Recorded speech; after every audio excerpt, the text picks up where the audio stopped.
Cold war के बारे में। इसके बारे में बेटा, तो कोल्ड वॉर जो थी किसके बीच में थी, बता सकता हूं मेरे को? US and USSR. और अच्छे से बोलेंगे किसके बीच में? Soviet union. बिल्कुल। और ये कोल्ड वॉर थी क्या, कोई बता सकते हैं?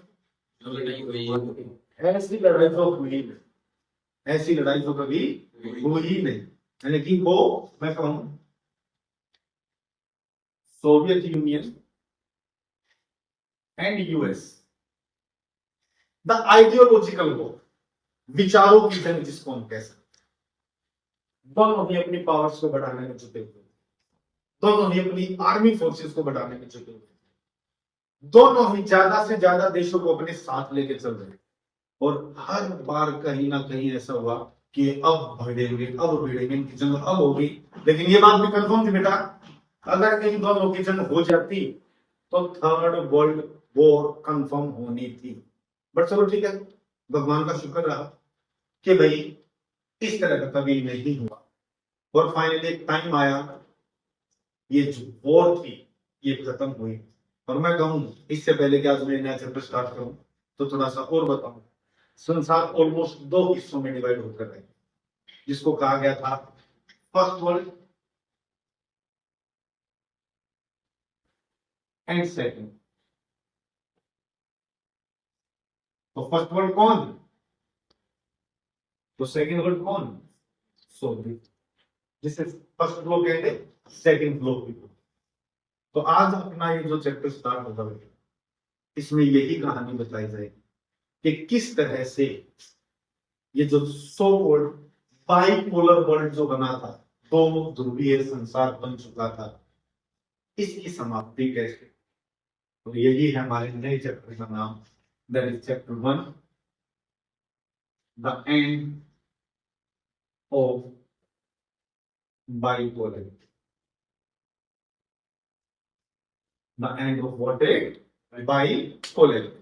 तो बेटा इससे पहले कि हम डायरेक्ट पूछे कि भी किस तरह से एंडिंग हुई है इस बाइपोलर वर्ल्ड की, तो थोड़ा सा पीछे बैकग्राउंड में चलते, थोड़ा सा पीछे क्या चलते हैं जी, बैकग्राउंड में चलते हैं।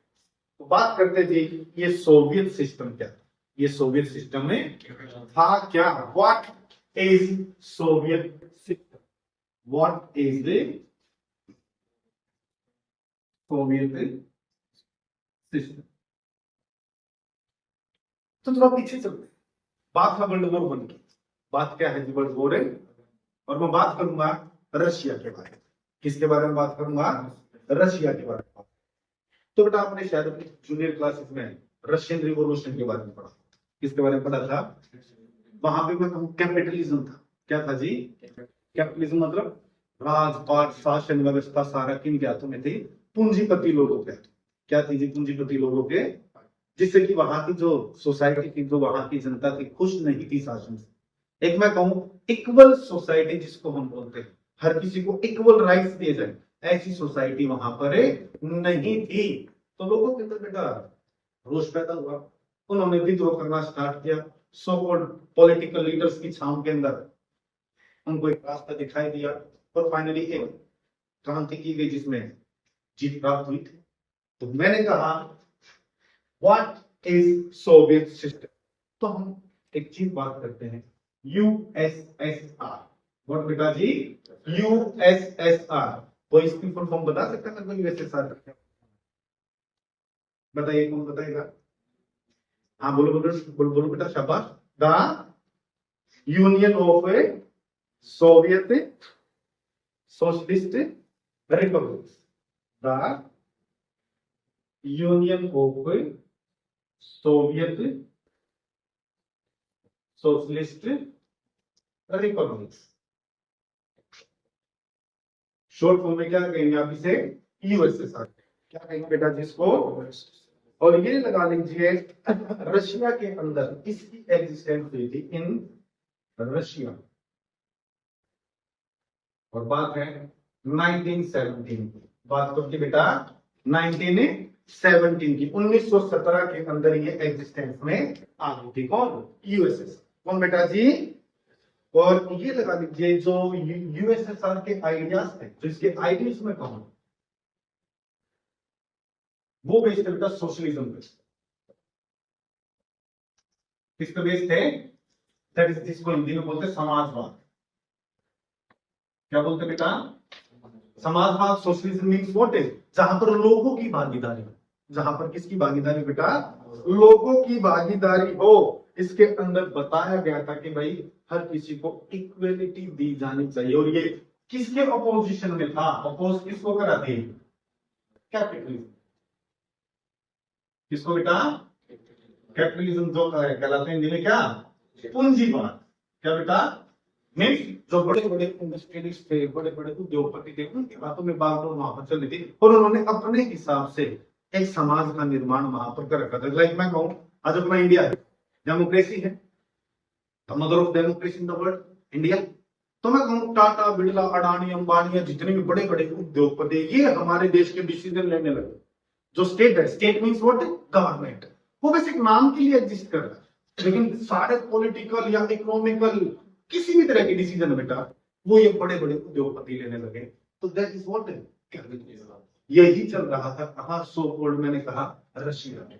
तो इसी के ऑपोजिशन में लोगों ने डिमांड की थी किसकी? सोशलिज्म की। और बात है कब की बेटा? 1917 की। और इस सारे बैकग्राउंड के अंदर ही किसका जन्म हुआ है? USSR, that is the union of Soviet socialist republics. समझ आए बात या नहीं आई? कंफर्म है? तो जो मेकर्स थे ना बेटा, जिन्होंने यूएसएसआर को बनाया था, उन्होंने किसको प्रेफरेंस दी थी? एक ऐसी सोसाइटी जहां पर हर किसी को इक्वल राइट्स दी जा सके। एक ऐसी सोसाइटी जिसके अंदर क्या बेटा? हर किसी को क्या दी जा सके? इक्वल राइट्स, जिसे बोलते हैं एलिगेटेरियन सोसाइटी। क्या बोलते हैं? एलिगेटेरियन सोसाइटी बोला जाता है। और मेन जो यहाँ एक पॉलिटिकल पार्टी थी जिसके सेंटर्ड ये कंप्लीट सिस्टम था, that party was communist party. शाबाश। ये पार्टी का नाम आपने आज के टाइम पे भी सुना होगा ना, कई कंट्रीज के अंदर है। समझे नहीं समझे मेरी बात? तो कम्युनिस्ट पार्टी के सेंटर्ड थी कौन सा पूरा complete system? USSR, that is Soviet system जिसको हम बोलते हैं। और इसके अंदर क्या बात बताई है बेटा? कोई भी दूसरी पॉलिटिकल पार्टी नहीं बना सकता। A single political party was allowed, that is what? कौन? Communist party. कौन सी बेटा? एक सिंगल पार्टी थी। क्या थी? सिर्फ एक सिंगल पार्टी। समझ रहे नहीं समझ रहे मेरी बात? कोई दूसरी ऑपोजिशन पार्टी अलाउड नहीं थी। No opposition. कोई ऑपोजिशन पार्टी अलाउड इसके अंदर नहीं थी। समझ रहे हो मेरी बात? तो ये तो मैंने थोड़ा सा बैकग्राउंड बताया आप लोगों को बेटा, किस तरह से सोवियत यूनियन का, सोवियत सिस्टम का जन्म हुआ। That is what is Soviet system. तो चलो थोड़ा आगे चलते, बात करते बेटा सेकेंड वर्ल्ड वॉर के बाद।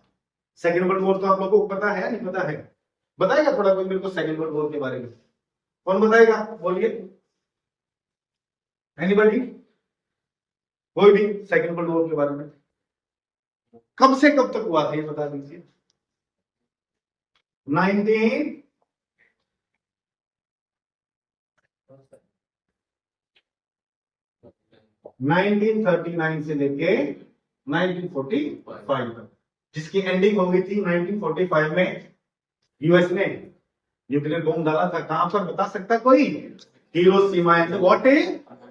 क्या जोर से बताइए? हिरोशिमा एंड कंट्री का नेम? जापान। जापान। क्यों डाला, कैसे डाला, हम उसकी बात नहीं कर रहे।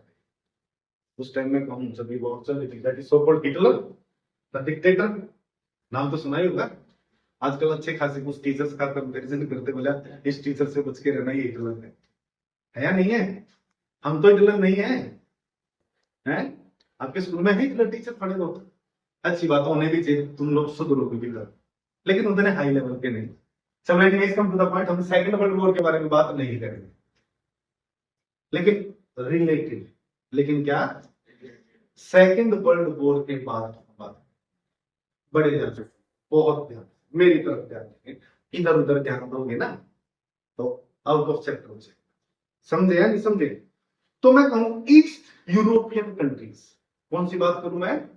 अगर मैं देखो बात करता हूं, this is Europe, this is what is Europe. तो ईस्टर्न यूरोपियन कंट्री कौन है? कुछ इधर आ गया है वेस्टर्न यूरोप, इधर आ गया क्या ईस्टर्न यूरोप। तो यूरोप में, यूरोप की कुछ पार्ट में रशिया है, दिखाई दे रहा ना। तो मैं सर्टेन कंट्रीज की अगर मैं बात करता हूँ, बेलारूस है, यूक्रेन है, एस्टोनिया है, लताविया है, लिथुआनिया है, एंड ऐसी कुछ और कंट्रीज। अगर मैं ऐसे ही मैं ईस्टर्न यूरोप कंट्रीज की मैं बात करता हूं, ये फैसिस्ट फोर्सेस से आजाद हुई थी। फैसिस्ट फोर्सेस का मैं बात करता हूं, फैसिस्ट फोर्सेस समझ रहे हो? फैसिस्ट फोर्सेस कौन? Germany, Hitler. समझ रहे हो या नहीं समझ रहे हो मेरी बात? कंफर्म है? तो उनसे ये आजाद हो गई। क्यों? जर्मनी हार चुका था बेटा सेकंड वर्ल्ड वॉर के अंदर। तो उनसे ये लिबरेटेड हो चुकी थी, और ये सीधा किसके कंट्रोल में आ गई बेटा? ये जो ईस्टर्न यूरोपियन कंट्रीज थी, जो कि आजाद हुई थी किन से बेटा? फैसिस्ट फोर्सेस से। किन से बेटे? वो कंट्रोल में आ गई बेटा किसके? यूएसएसआर, यूएसएसआर के। देखो एक बार दोबारा फिर मैं बात करता हूं, सो कॉल्ड जर्मनी दिखाई दे रहा है? दिखाई दे रहा है? इसने कब्जा कर लिया। दैट इज ईस्टर्न यूरोप की जो कंट्रीज थी, ये सीधा किसके कंट्रोल में आ गई बेटा? यूएसएसआर। किसके कंट्रोल में? और एक चीज मैं बताऊं, यूएसएसआर 14-15 देशों का एक समूह था, लेकिन जिसका एक्चुअल में हेड कौन था? रशिया। कौन था बेटा? समझ रहे हो या नहीं समझ रहे हो? आज भी वर्ल्ड की सबसे बड़ी कंट्री है। आज भी वर्ल्ड की क्या है? सबसे बड़ी कंट्री। चलो हम मान नहीं जा रहे हैं। तो सेकेंड वर्ल्ड वॉर ओवर होने के बाद ईस्टर्न यूरोपियन कंट्री जो कि फैसिस्ट फोर्सेस के कंट्रोल में थी, वो डायरेक्टली किसके कंट्रोल में आ गई बेटा? यूएसएसआर के। किसके अंदर थी? और ये जो एक ब्लॉक बना ना, एक तो खुद सोवियत यूनियन, एक खुद तो कौन है? दैट इज यूएसएसआर, और फिर ये ईस्टर्न यूरोपियन कंट्रीज हुई। इसी को कहा गया था बेटा सेकेंड वर्ल्ड। क्या कहा गया था? या फिर सेकेंड ब्लॉक, या फिर सेकेंड। समझ आई बात या नहीं आपको? यहां तक की बात समझ आई? और इन कंट्रीज का जो एक मिलिट्री अलायंस था, क्या था बेटा? एक मिलिट्री अलायंस जो था, मिलिट्री अलायंस का मीन्स व्हाट? सैन्य गठबंधन। क्या बेटा? कि भाई इन डिफरेंट कंट्रीज की आर्मीज वक्त पड़ने पे, जरूरत पड़ने पे एक साथ मिलकर अपोजिशन के साथ लड़ाई करेंगे। That military alliance of USSR, that is the second world और second block, was called what? Warsaw pact. क्या कहलाया था बेटा? Warsaw pact. तो अगर आप लोगों से कोई पूछे वर्सा पैक्ट क्या था, तो आप बता सकते हो बेटा वर्सा पैक्ट क्या है? Second world, that is USSR. इसका जो एक मिलिट्री अलायंस था, उसे ही क्या कहा गया था बेटा? वर्सा पैक्ट का। क्या कहा गया था? समझ में आई बात या नहीं आई? कंफर्म है? और इसका हेड कौन है एक्चुअल में? यूएसएसआर। इसका हेड कौन है? यूएसएसआर। समझ में आई बात या नहीं आई? तो मैं कहूं बेटा, जब सेकेंड वर्ल्ड वॉर ओवर हुआ, सेकेंड वर्ल्ड वॉर ओवर हुआ, तो ये जो सेकंड ब्लॉक है, सेकंड वर्ल्ड जिसको कहा यूएसएसआर, बहुत स्ट्रॉन्ग, क्या था बेटा? काफी ज्यादा स्ट्रॉन्ग ग्रुप था, बहुत पावरफुल ग्रुप था ये। यानी कि इसकी टक्कर में कोई नहीं था सिवाय एक के। सिवाय, बता सकते हो कौन? That is United states. That is what? यानी कि यूएस के बाद यूनाइटेड स्टेट्स ऑफ अमेरिका, तो हम सिंपली से यूएस बोलेंगे। तो यूएस के बाद अगर ग्रेटेस्ट पावर पूरे वर्ल्ड में थी, तो कौन थी बेटे? यूएसएसआर। कौन थी? समझ आई बात या नहीं? बहुत बड़ा कॉम्प्लेक्स नेटवर्क था इसका, कम्युनिकेशन नेटवर्क की अगर मैं बात करूं, कुछ फीचर्स में अगर मानता हूं इसकी,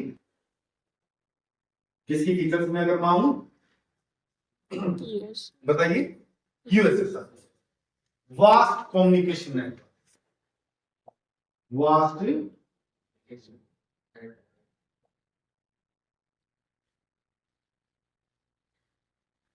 मतलब संसार के साधन जिसको बोलते हैं ना, इंफॉर्मेशन एक्सचेंज करना, सामान इधर से उधर लेके जाना, दैट इज कम्युनिकेशन सिस्टम। समझ रहे हैं नहीं समझ रहे? इसमें ट्रांसपोर्टेशन भी आपका आ जाता है। तो वास्ट कम्युनिकेशन नेटवर्क कहेगा बेटा जी। और एनर्जी रिसोर्सेज बहुत सारे थे, vast energy resource, energy resources भी इनके साथ पास बहुत सारे थे बेटा। समझे? लाइक अगर एनर्जी रिसोर्सेज की बात करता हूं, ऑयल इंडस्ट्री की बात करता हूं, ऑयल लाइन के पास काफी सारा, आयरन, स्टील, समझ रहे हैं नहीं समझ रहे मेरी बात? मशीनरी प्रोडक्शन में कहूं, कौन सा प्रोडक्शन? मशीनरी प्रोडक्शन के पास काफी सारा था। और ये लगा लीजिए ट्रांसपोर्ट सेक्टर जो था वो भी वेल डेवलप था। ट्रांसपोर्ट सेक्टर भी क्या था? काफी ज्यादा डेवलप था बेटा इनका ट्रांसपोर्ट सेक्टर भी। मीन्स क्या? जो रिमोट एरिया थे ना इनके, रिमोट एरिया का मतलब क्या है? दूर दराज के जो एरियाज थे उनको भी आपस में कनेक्ट कर रखा था इन लोगों ने। उनको भी क्या कर रखा था जी? कनेक्ट कर रखा था। समझ रहे हो या नहीं समझ रहे हो? यहां तक की बात समझ आ गई आप लोगों को? कंफर्म है 100%? तो बेटे मैं आप लोगों को फीचर्स बता रहा हूं किसकी, दैट इज द यूएसएसआर। तो इन्होंने अपनी डोमेस्टिक इंडस्ट्री को काफी डेवलप करने पे किसको जोर दिया, किस चीज पे जोर दिया? जो डोमेस्टिक इंडस्ट्रीज थी भाई उसको थोड़ा स्ट्रॉन्ग करके, उसको मजबूत करना, जिसको हम बोलते हैं ना सेल्फ डिपेंडेंट बनना है। क्या बनना है? यानी कि पिन से लेके कास तक, छोटी से छोटी चीज से बड़ी से बड़ी कोई भी चीज हो अपने देश के अंदर ही बनानी है, हमें किसी और से मदद नहीं करनी है। वो अलग बात है, इसमें कोई दो राय नहीं है। जो क्वालिटी थी ना इनके सामान की, जो चीजें बना रही थी, उनकी जो क्वालिटी थी वो यूएस से मैच नहीं कर रही थी। यूएस से मैच करने का मतलब क्या बताया मैंने? यूएस वालों की क्वालिटी थोड़ी सी ज्यादा थी, तभी तो फर्स्ट वर्ल्ड है। तभी क्या है वो? फर्स्ट वर्ल्ड है।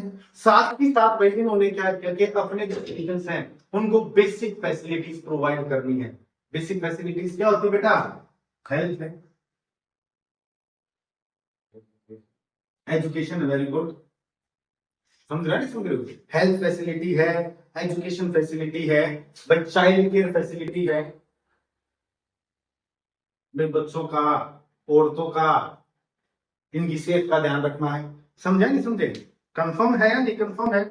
और उस टाइम पे इनिशियली ऑलमोस्ट नो अनएम्प्लॉयमेंट,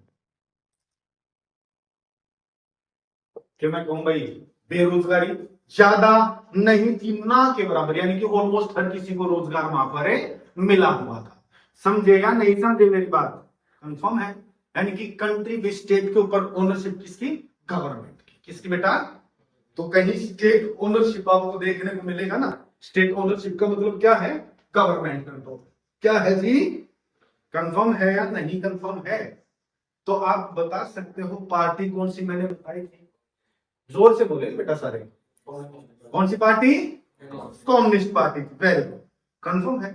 तो देखो ये तो मैंने कुछ चीज के आपको positive benefits, there are always two faces of the same, एक सिक्के के दो पहलू हमेशा होते हैं बेटा, मानते इस बात को? देखो खूबियां हैं तो कुछ कमियां भी रहेंगी, कहीं ना कहीं कुछ क्या रही होंगी जी? कुछ कमियां भी रहेंगी। अगर मैं ड्रॉबैक्स की बात करता हूं, भाई क्या कमियां रहेंगी? अगर खूबियां थी तो कुछ कमियां भी रहेंगी। देखो सोवियत सिस्टम की अगर मैं बात करता हूं बेटा, किसकी बात करता हूं? सोवियत सिस्टम की अगर मैं बात करता हूं बेटा, तो सोवियत सिस्टम के अंदर ये लगा लीजिए बहुत ज्यादा ब्यूरोक्रेसी, क्या थी जी? बहुत ज्यादा, एंड ऑथोरिटेरियन जिसको हम बोलते हैं ना, एक ऐसी तरह की गवर्नमेंट, ब्यूरोक्रेसी एंड ऑथोरिटेरियन जिसको हम बोलते हैं, मीन्स व्हाट? हमारे यहाँ ब्यूरोक्रेसी कौन है अपने इंडिया की अगर मैं बात करता हूं? आईएएस आईपीएस ऑफिसर, जो बड़े बड़े रैंकिंग ऑफिसर्स हो, और भैया अपनी मन मर्जी से जो करना चाहे, क्योंकि गवर्नमेंट है इनके ऊपर हाथ है, तो वो एक ऑथोरिटेरियन बन जाएगी, बन जाएगी, बन जाएगी। तो ब्यूरोक्रेटिक एंड ऑथोरिटेरियन सिस्टम बन चुका था किसके अंदर बेटा? सोवियत सिस्टम के अंदर। किसके अंदर बेटा? और भाई कहीं ना कहीं फिर इसका खामियाजा किन को भुगतना पड़ रहा था? इसका नुकसान उठाना पड़ रहा था आम जनता को। किसको बेटा? कंफर्म है या नहीं कंफर्म है? तो सबसे बड़ी बात क्या है? दिक्कत लैक ऑफ डेमोक्रेसी। डेमोक्रेसी ज्यादा नहीं। डेमोक्रेसी मतलब आप समझ रहे हो ना क्या, जहां लोग बाग अपनी आवाज उठा सके, लोग अपनी मन मर्जी से जिसको चाहे उसको चुन सके। पता आप लोगों को डेमोक्रेसी क्या है? तो lack of democracy, absence of democracy नहीं बोला मैंने, lack of democracy means what है, लोकतंत्र था लेकिन आई थिंक हम कह सकते हैं नाम के लिए था। किसके लिए था बेटा? समझ रहे हो या नहीं समझ रहे हो? लोगों को अपनी आवाज उठाने का ज्यादा अधिकार नहीं दिया गया था। समझ रहे हो या नहीं समझ रहे हो? मतलब absence of freedom of speech.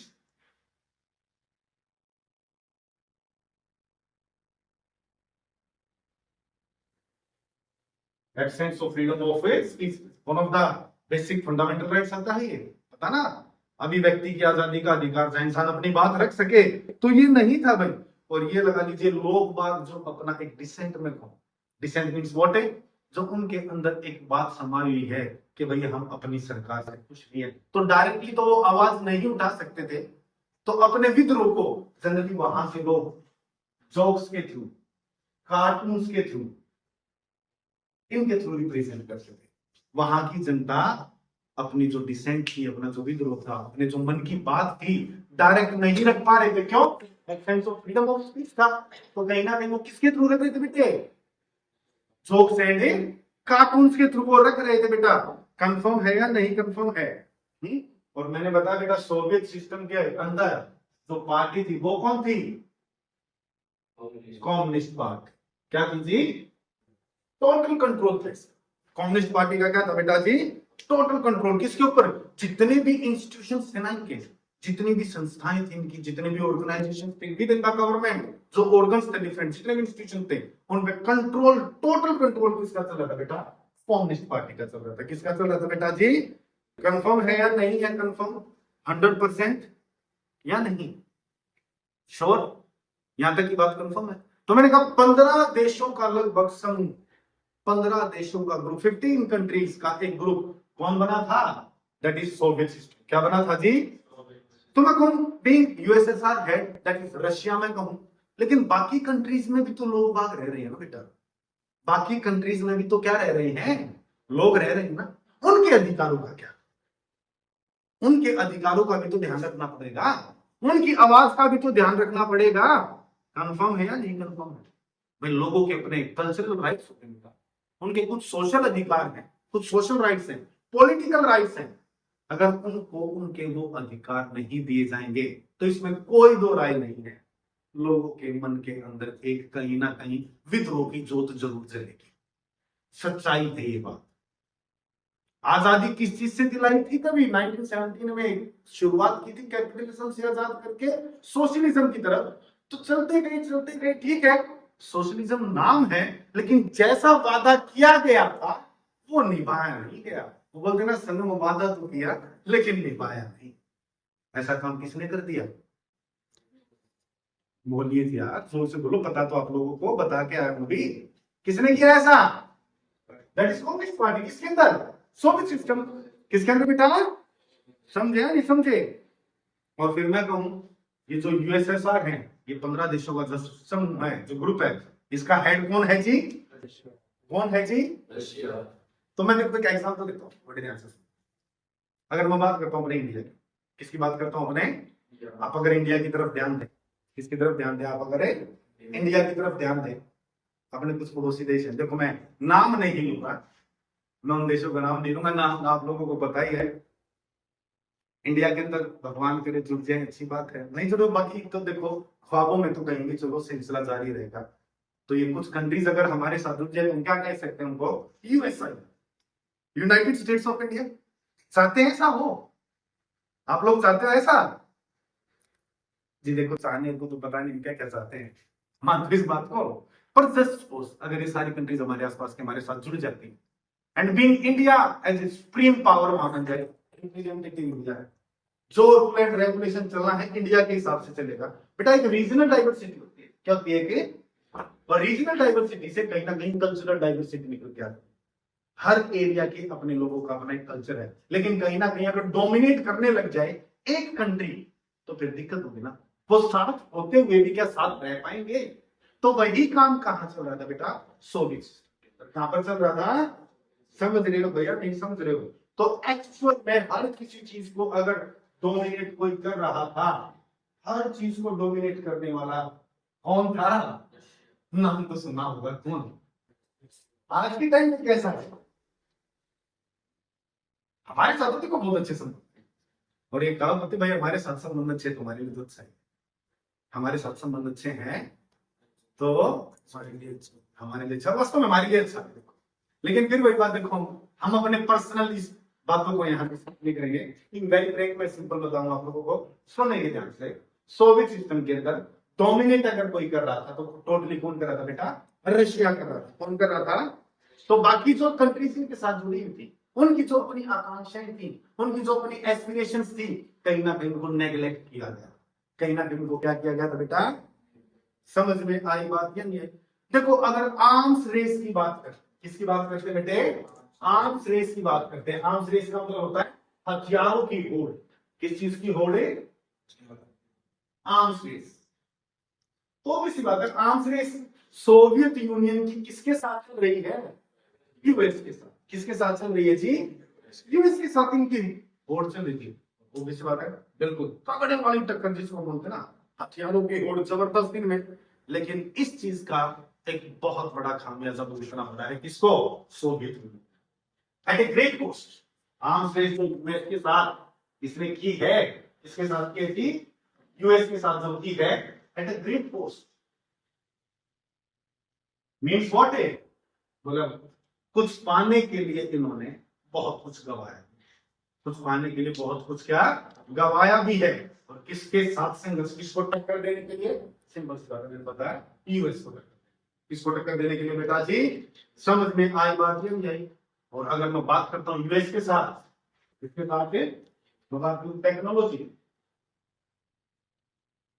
किसकी मैं बात करता हूं बेटा जी, टेक्नोलॉजी की मैं बात करता हूं, बेसिक इंफ्रास्ट्रक्चर की मैं बात करूं,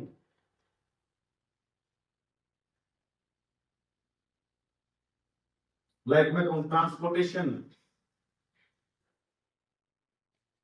किसकी बात करूं मैं, ट्रांसपोर्टेशन की मैं बात करता हूं बेटा, पावर वगैरह की मैं बात करता हूं, पावर जनरेशन की अगर मैं बात करता हूं, तो कहीं ना कहीं यूएस से पीछे थे।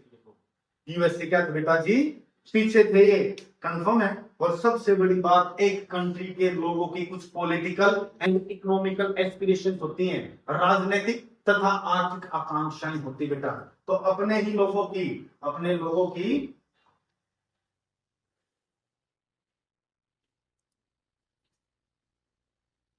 तो उनकी जो कुछ पॉलिटिकल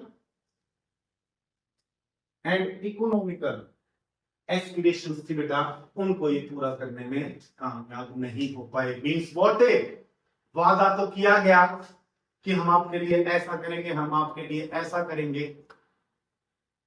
लेकिन कहावत सुनिए ना, सारे किए गए वायदे क्या कभी पूरे होते हैं। तो वही चीज वहां पर हुई कि बेटा जी, कंफर्म है या नहीं, ये लगा लीजिए। और ज्यादा दिक्कत मैं कहूँ बात है 1979, कब की बात है बेटा, 1979 की, that is the Afghanistan invasion. Afghanistan है इन्वेजन, यानी कि सोवियत यूनियन ने अटैक कर दिया था किसके ऊपर बेटा, अफगानिस्तान। किसके ऊपर अटैक कर दिया था, जिससे कि सोवियत सिस्टम और ज्यादा वीक, जिससे कि सोवियत सिस्टम उस टाइम पे क्या हो गया था बेटा, और ज्यादा वीक हो गया था। प्रोडक्टिविटी जो थी, टेक्नोलॉजी जो थी, वो लगातार नीचे गिरती जा रही थी। टेक्नोलॉजी एंड प्रोडक्टिविटी वो लगातार नीचे गिरती जा रही थी, जिससे कि क्या, जो गुड्स एंड सर्विसेज होते हैं, गुड्स एंड सर्विसेज की मैं बात करता हूं, उनकी शॉर्टेज होने लगी थी। उनकी क्या होने लगी थी बेटा जी, शॉर्टेज होने लगी थी। और ये लगा लीजिए 70s के डिकेड की मैं बात करूं ना, 1970s का जो डिकेड था, तो सोवियत सिस्टम की जो इकोनॉमी थी ना, बिल्कुल स्टेगनेंट होने लगी थी। स्टेगनेंट मतलब गलने सड़ना, गलना सड़ना मतलब क्या, बहुत पीछे पिछड़ने लगी। क्या यहां तक आप लोगों को समझ आई बातें या नहीं। तो मैं सिंपल भाषा में देखो, जैसे कि मैंने टॉपिक स्टार्ट करवाने से पहले आपको बताया था, two faces of the same. Soviet system की अपनी कुछ खूबियां थी, तो बेटे कहीं ना कहीं उसकी अपनी कुछ कमियां भी। और फिर वही बात बेटा, कमियां रही हैं तो कमियों को दूर करने के लिए प्रयास करना तो जरूरी है या नहीं है? तो ये प्रयास किए गए, कैसे किए गए, किसने किए और किस हद तक वो प्रयास, वो एफर्ट्स सफल हुए, वो मैं आपको बताऊंगा नेक्स्ट। तो क्या आज के लिए काफी इतना? से यस और नो? अरे बता दीजिए काफी है या नहीं है? Sure? 100%? So next topic we are going to start with in the next. Okay? Thank you.